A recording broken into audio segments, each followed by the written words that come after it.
Hey there, Wondering Watchers. Welcome to this tarot card reading made for watchers of true crime and intended for a mature audience.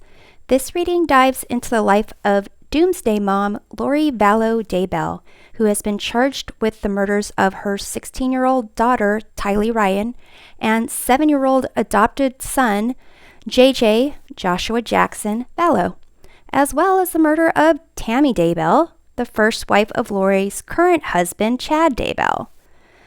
Apparently, Chad believed there was going to be an apocalyptic second coming of Christ in July 2020, that he and Lori would lead the worthy survivors of this apocalypse, and that they were doing God's work by getting rid of zombies, which are people who were taken over by dark demons and had to be killed to release the trapped souls.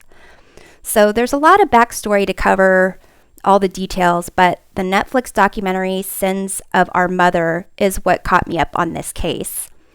Even though I think Lori Vallow is a narcissist, I want to find out how this woman fooled her family, friends, and even the police into thinking she was keeping her kids safe when they were actually buried in Chad's backyard.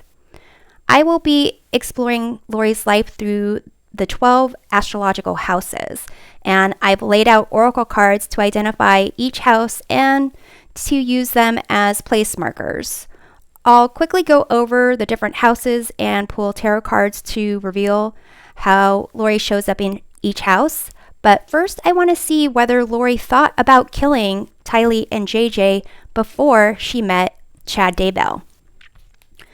So here I'm going to use the revolving time oracle to get a decisive answer on whether Lori had thought about that before she met Chad.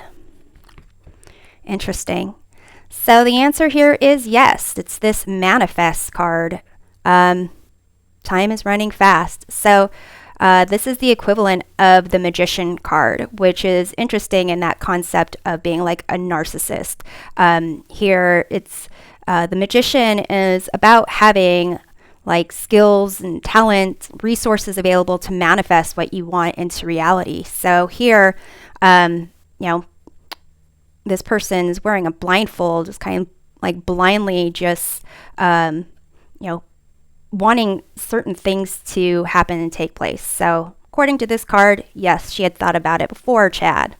I personally think she's going to try and blame as much as she can on him, but we'll see. So here we have the first house of arrival, and that's basically people's first impressions, how you kind of look to others. Second house of resources, it's about possessions, money, self-worth. Third house of communication, that has to do with what you know, early learning styles, and siblings. We have the fourth house here of home and family. It's basically your roots, your foundations. Fifth house of passion, that is kind of where we fall in love, create, has to do with children, play.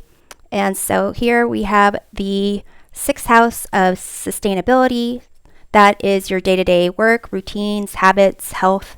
Seventh house of relationships.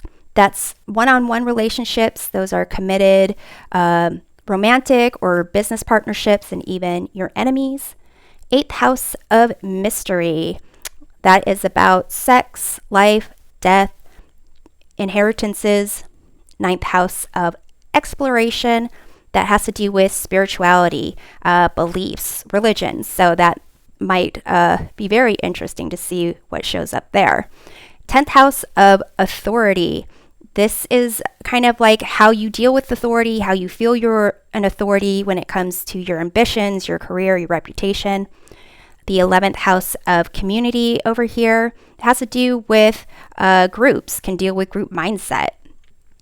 The 12th house of introspection, that's the private self. It's kind of what's hidden and locked away. So let's take a look at kind of how Lori shows up here. First house of arrival, her identity, who she is. We have here the Page of Swords. It's the Knave of Swords, but the equivalent is the Page of Swords. And basically, this is someone who kind of gets ideas and just runs with it, doesn't really think things through, kind of impatient. You can see this sinister look on her face. She might even be an instigator, and it's almost like a tattletale kind of vibe that I get. So that's what we have for her identity. Let's take a look at the second house of resources. So basically, how she kind of deals with her connection to material goods. We have here the King of Cups. I think that's interesting because Lori was married a few times. She was a hairdresser. She met Charles Vallow, her husband, at the time when she met Chad Daybell at a hair salon. And basically, he had a lot of money. And so to me, it's her relationship with material goods has to do with the people that she kind of supposedly loves. She tried to get the insurance policy from Charles Vallow after her brother Alex Cox killed him, but Charles had given the money to Kay Woodcock, which is JJ's actual grandmother. So there it seems like it's her view of getting material things that she wants in life is through her connections, romantic connections with someone else. So let's take a look at this third house of communication. It would be interesting to see what shows up there because Lori and her brother Alex pretty much seem like Alex seems like the hit guy for all these murders, but we'll see. We have here the Queen of Wands.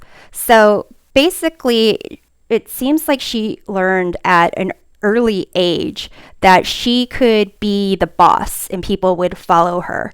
That she just, it seems like she uses her physical attractiveness and her playfulness to kind of get people to believe in her or to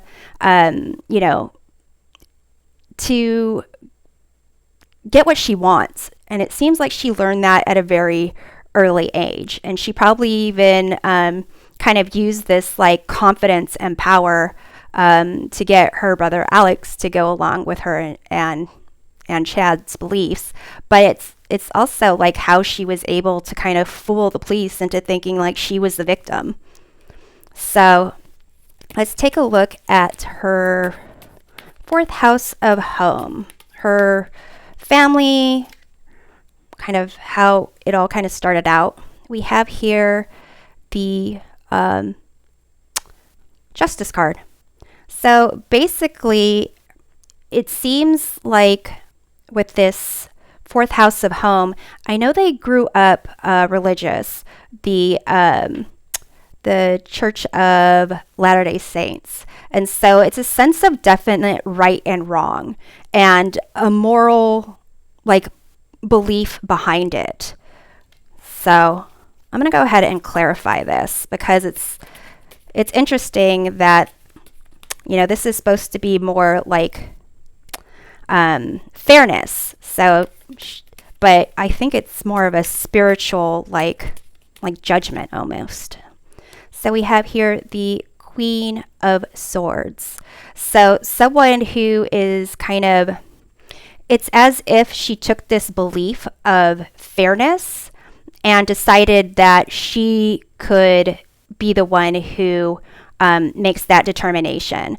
The Queen of Swords, to me, is more like the minor arcana version of the Justice card here. So it's when it comes to not only the home she grew up in, but the home that she ruled over, it's she was, the judge and jury of that. and it was backed by like her moral beliefs or religious beliefs.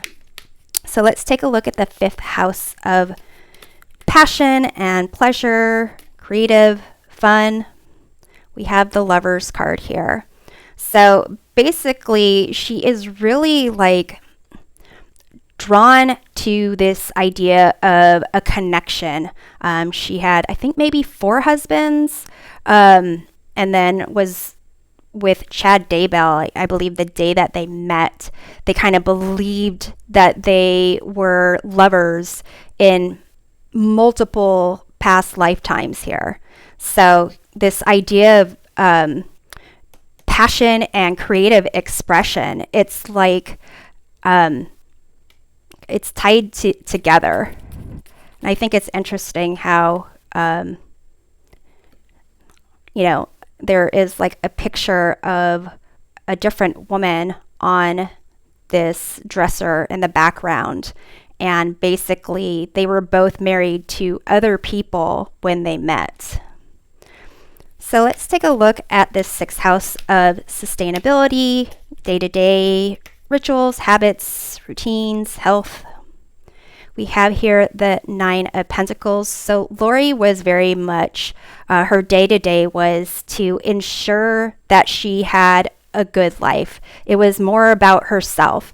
She had not only Tylee and JJ, but she also had Colby from a prior marriage who was much older than Tylee or JJ. But even though she had 3 kids, this 9 of Pentacles is like her day-to-day, her well-being was all about herself and her material security and happiness, her confidence. So let's take a look at the 7th house of relationships. We have here the 5 of Swords, basically really willing to win at any costs. This is kind of that we'll use deception, we'll use people's words against them, we'll like kick people when they're down, we'll gaslight them. So that's basically, her enemies and the people she supposedly loves. She basically will rather walk away with both sides losing than to give up a fight that she thinks she needs to win. So let's take a look at the 8th house of mystery, which is like sex, death, inheritance.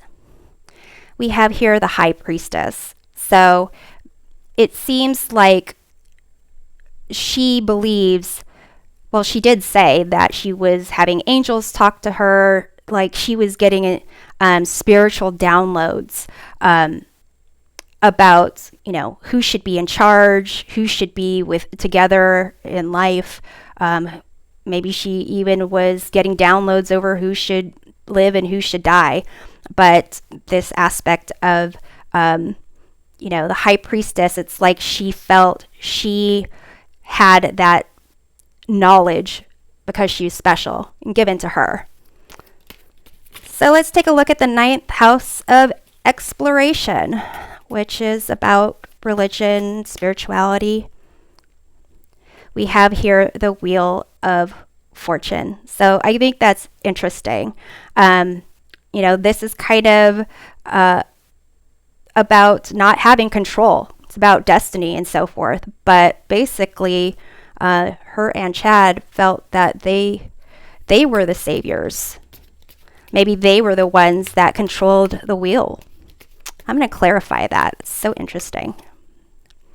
We have the 7 of Cups. So yeah, it seems like whatever she wanted to put in those cups, whatever she imagined, whatever she thought angels were telling her, how special she was, the way things need to be, that was pretty much her religion. It's like her own illusions. So let's take a look at the 10th house of authority here, like how she wants to be recognized.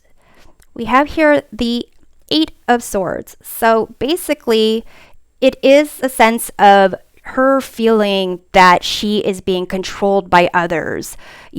Charles Vallow was controlling her, and possibly her own kids were, she thought they were zombies, had demons in them, darkness in them, and so she felt like she was the victim here, and had to do something about it.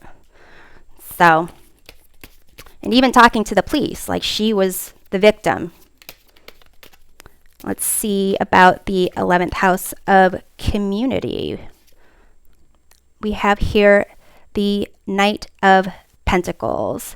So when it comes to like her friends, her family, well, not her family, it's almost like her chosen spiritual, apocalyptic believers. It's like they were all working together to create this future that they believed would take place in July 2020.